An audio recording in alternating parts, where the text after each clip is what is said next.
시우는 사방이 낡은 풍경화로 가득 찬 어두운 방에 앉아 있었습니다. 벽에 걸린 그림들은 모두 그가 오래전 겪었던 비바람과 폭풍 후의 순간들을 담고 있었습니다. 시우는 그 어두운 색감들 속에 갇혀 과거의 그림자만을 응시하고 있었습니다. 시우는 붓을 들어 이미 딱딱하게 굳어버린 옛 그림 위에 밝은 햇살을 그려 넣으려 애썼습니다. 하지만 마른 물감 위에는 새로운 색이 입혀지지 않고 겉돌 뿐이었습니다. 그는 이미 지나간 시간을 고칠 수 없다는 사실에 깊은 한숨을 내뱉었습니다.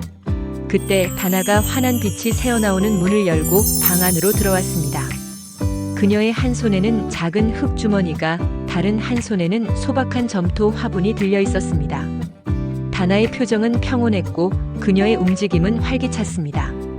다나는 시우의 손에 든 마른 붓을 보며 조용히 물었습니다. 시우는 고개를 저으며 이 오래된 피를 멈추게 해야만 해. 그래야 내 다음 일을 시작할 수 있어. 라고 답했습니다. 그는 여전히 수정할 수 없는 과거의 캔버스에 매달려 있었습니다. 다나는 대답 대신 창가로 다가가 바닥에 흙을 펴기 시작했습니다. 그녀는 과거의 그림들에는 눈길도 주지 않은 채 지금 이 순간 창문을 통해 들어오는 따스한 햇살을 온몸으로 받아내며 화분을 준비했습니다. 시우는 문득 자신의 손을 내려다보았습니다. 굳어버린 과거를 고치려 애쓰느라 정작 오늘 새롭게 만질 수 있는 부드러운 흙과 깨끗한 물을 잊고 있었다는 사실을 깨달았습니다. 그의 손끝은 의미 없는 물감 자국으로 얼룩져 있었습니다. 다나가 주머니에서 아주 작은 씨앗 하나를 꺼내 시우에게 내밀었습니다. 시우 씨, 저 그림 속의 비는 당신이 멈출 수 없지만 이 씨앗은 지금 당신이 심을 수 있어요. 그녀의 목소리는 단단하고 따뜻했습니다. 시우는 마침내 고집스럽게 붙들고 있던 붓을 내려놓았습니다.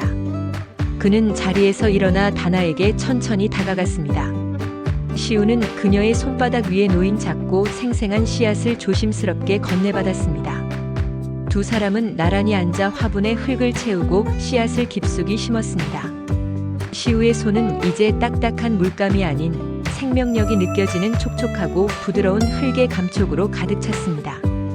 그것은 그가 지금 이 순간 통제할 수 있는 유일하고도 확실한 감각이었습니다. 창가에 놓인 화분 위로 눈부신 오후의 햇살이 쏟아졌습니다.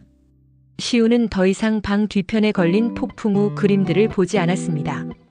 그는 자신이 오늘 심은 작은 생명이 피워낼 싹을 기대하며 현재의 빛 속에서 조용히 미소 지었습니다.